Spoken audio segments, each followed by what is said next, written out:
Hey there, how you doing? Charlie Winters here with a late video and apologies for it. So a quick recap on Saturday's performance. Well, it started extremely well. We were very close to having two winners to kick the day off with. The first one won at 9-2. I was right about the draw, but then the rest of the horses that I had with the low numbers didn't really stick to the draw, as in I'll explain more in a minute, but the first horse run very well, won by absolutely I think it won by 4 lengths, but they were coming in like it was a haydock over 3 mile race, like a chase race. They were finishing quite tough. But then what I found was unfortunately, I was hoping that the held up horses that I had would stick to the rail, hardly come off it, and just have to switch slightly wide for a run. Unfortunately, one of the horses, Danny's Angel, it came straight down the middle of the track when at the time it was completely favouring the rail. Then ultimately, later on towards the day, it did seem to favour low, but also heading towards middle. But yeah, it was disappointing. Not a great deal of return on the day, but the football was very interesting, and I was a bit gutted really because I knew Middlesbrough had to have some kind of response, and it didn't happen. So I think he's going to get the sack soon, Chris Wilder. But the problem for me, I don't want to sound like this. I was going to pick the Liverpool match. This is what the most disappointing is, because I read that the new guy at Brighton, the new manager, I can't remember his name. Is it something Lizerby or something? He said he was a very attack-minded manager. I thought, well, new manager, team want to obviously want to play me up for the match. Liverpool a bit vulnerable at the moment, but always seem to score. And unfortunately, I changed my mind, and it wasn't to be, but it could have been very tasty. But in the end, I chose the wrong one. So nothing else I can say about it. So let's get into today's selections for Sunday. So today's horse racing selections are at Uttoxeter and Longchamp. If I'm being honest, I forgot all about Longchamp. So I've had a look through the form, and I think it's very soft at the moment. And there's rain, quite heavy rain forecast, or prolonged rain, should I say, forecast from 1 o'clock right up till I think 4 or 5 o'clock. Well, I think it should be heavy ground by the time we've done. So I'm going to get into the reasons why I picked them. So in order. So the first selection, bearing in mind this is a 20 pence, total stake £15. 20 pence each way, lucky 15. I'm having £1 each way single on all the horses, and a 50 pence each way accumulator, totaling £15. Have whatever you think, and I'm going to go through the selections, and maybe you might want to discount one of them, and I'll explain more in a minute. So let's get into it. So the first selection is Torquator Tasso at 7-1 in the 5-3 in the Prix de l'Arc de Triomphe, paying 6 places instead of 3. I've been looking at the draw bias here, and basically what they're saying is, I think recently this said low numbers have been favoured, and then before that it was heavily towards high. So they're generally saying no draw bias. Well, this is drawn 18th. This horse won the race last year, and I was looking through the race. Well, I think it could be heavy ground again, and it won very well. I watched the race again this morning. I didn't even see the jockey go for his whip, and it might have done, but it seemed to win the race quite comfortably. And I've been going through the form, and I'm not saying there's doubtful stayers. What I'm saying is there are doubts over the more fancied runners. And you can say what you want about, it's crying out for a mile and a half. Well, up until you ran over a mile and a half, you don't know. That horse is pretty familiar with running over a mile and 2. So there are 1 or 2. I know Luxembourg for definite. And there was another one that was basically been running over a mile and 2. Yeah, it might have tactical speed, but for me, it's potentially going to be a slog. Well, Torquator Tasso was on the outside throughout, and it lengthened. It got a little, I won't say it got lucky. It very nearly got jostled out of position and could have fell back, but it didn't. And I think Frankie's on board today, and there is no better jockey for big races, in my opinion, than Frankie. Yeah, he's getting on a bit, but tactical awareness, I think there's very few, or if any, that can actually beat him for that. So that's why I've gone for that.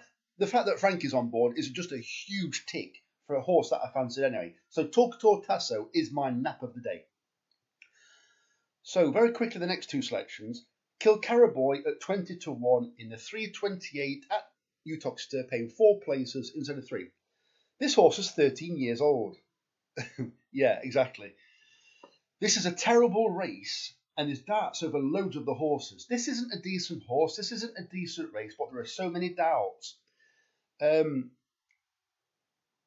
just think that, there's too many question marks. And this horse, it never seems to be beaten much more than 10 lengths. Well, it can run okay fresh. Don't get me wrong, it's not going to win in a canter, but I do think it could sneak a place. And 20 to 1 is a decent price.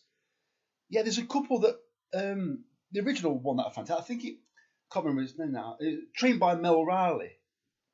Well, it won last time, and I thought the fact that it won really put me off because I don't want him carrying penalties or extra weight. I want a horse that's potentially well handicapped. It could still be well handicapped. I think is it called Final Shot or something like that?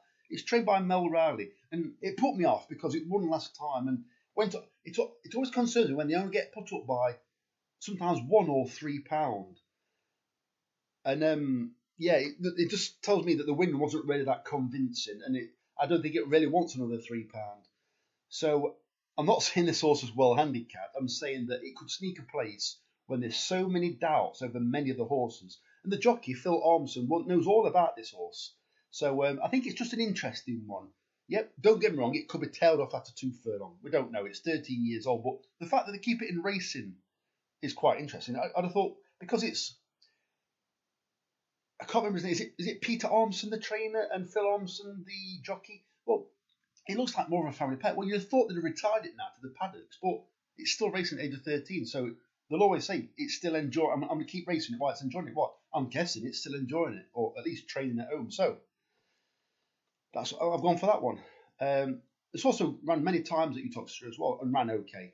The third selection is Royal Practitioner at 6 to 1 in the 3 minutes past 4 at Uttoxeter. Fergal O'Brien has been doing very well at Uttoxeter recently. I think he'll continue to do so, and I think this horse can run very well. And the final selection, which I also really like, White Lavender at 12 to 1 in the 4.25 in the Prix de l'Abbaye, paying 5 places instead of 3. I looked at the form of this horse after I knew what the draw bias was. So when I clicked on this horse's form, it ran at Longchamp last time. And basically, in fact, I'll get it up for you. I'll show you now very quickly. Oh, the screen's going to be off, so you have to bear with me. But I'm going to scroll down and I'll try and get an interview for you in a minute. Just give me a second.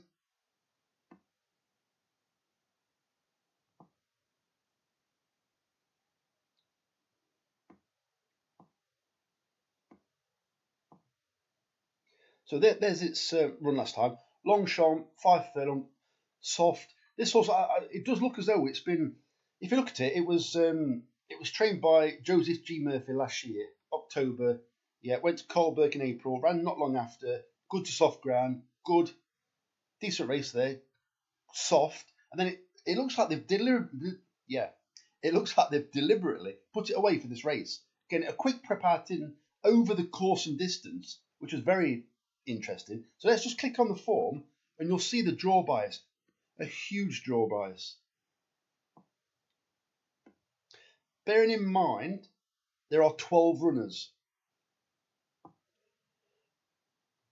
The winner, drawn 1. Second place, drawn 2. Bearing in mind, the winner was 11 to 1. It's not like it was a 5 to 4 favourite. Yeah. Second place, drawn 2. Royal Acclaim, decent horse from England.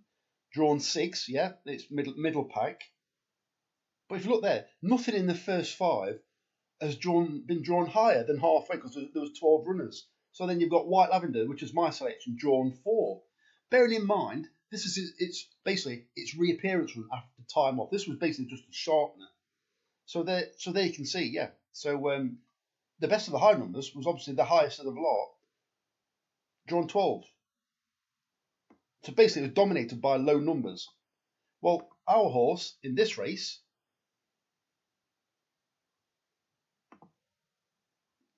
just give me 1 second. This is not particularly easy.